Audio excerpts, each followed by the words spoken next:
I am First Sergeant Doug Wilson. I'm with the 140th Pennsylvania, Company A.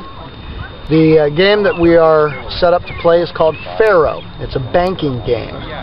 You are not playing against other players, you are playing against the bank. He's the bank. In this case, I am the bank. The object is you are betting whether the card that is going to be turned over is either a win card or a lose card.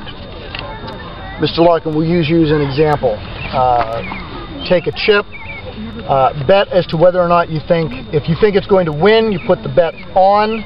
In our case, if you think it's going to lose, you put the bet off. So he thinks that the first card over is going to be a win card. Now, for the purpose of the game, you burn the first card. So the first card is a 4, and that's been burnt. 1-4. That has no bearing on the rest of the play.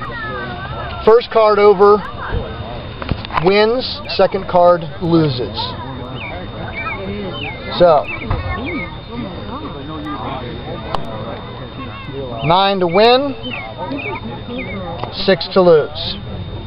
So nobody had any bets down for either of those cards, so nobody wins, nobody loses. It's a wash. If I had turned a 5 over in the win column, it pays even money, 1 to 1. If he had had it here and a 5 had come up in the win column, he would owe me money. It's that simple, which is why it was such a popular game. You're not betting against each other.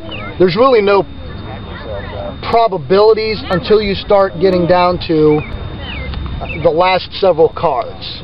And each time a card is turned over, you move a chip up so that you know how many cards have been played. So that by the time you're down to the end,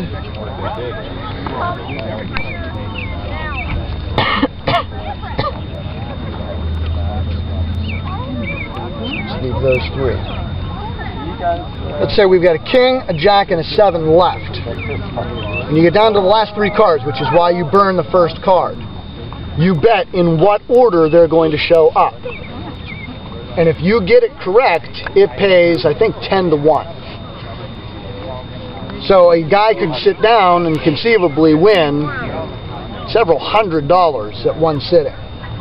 And again, you're playing against the bank, so you're not playing against anybody else. And there will be side bets going on. Okay, I bet a 5 will come up before a 7. But that has nothing to do with this play. That would just be bets that would be taking place around, not unlike what happens in Vegas today when you're playing crap. So I bet a 7 hits before an 8. I bet an 11 hits before a 10.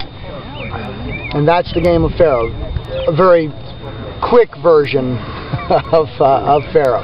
If you'd like, you're more than welcome to watch. We'll play a couple of hands. Gentlemen, if you're interested, let's go ahead. I'll shuffle the cards real quick.